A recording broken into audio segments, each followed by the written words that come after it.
পৃথিবীর ইতিহাসে এখনো পর্যন্ত কোথাও আমার নলেজে নেই ইন্টারন্যাশনাল থিফ কনফারেন্স হয়েছে, আন্তর্জাতিক চোর সম্মেলন হয়েছে। কারো নলেজে আছে?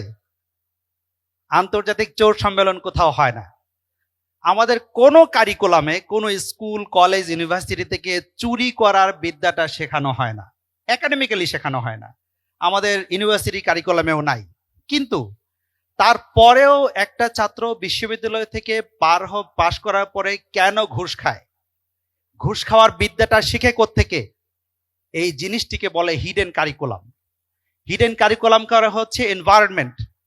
কারিকুলাম এবং হিডেন কারিকুলাম যদি একরকম না হয়, প্রোডাকশন হয় ডিফারেন্ট।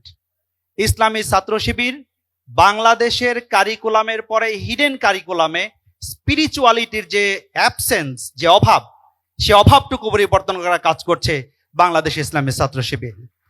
সম্মানিত সুধী মণ্ডলী, আমাদের বিজ্ঞানের পরিবর্তন, দেশের উন্নয়ন, সামগ্রিকভাবে সভ্যতার উন্নয়নের জন্য আমাদের প্রজন্মের দিকে সবাই তাকিয়ে আছে। এজন্য আমরা এভাবে বলি, এদেশ আমার আকুল হৃদয় ব্যাকুল করা গান, দেশের জন্য ভালোবাসা বান ডেকেছে বান। দেশকে গড়ার স্বপ্ন দেখা, শপথ নেয়া, চিত্র আঁকা, বন্ধু তুমি সকল কিছুর মধ্যমণি। তারও আগে একটি কথা, নিজকে গড়ো, খোদার রঙে রঙিন করো। আল্লাহ হাফেজ। আসসালামু আলাইকুম ওয়া রাহমাতুল্লাহি তাআলা ওয়া বারাকাতুহু।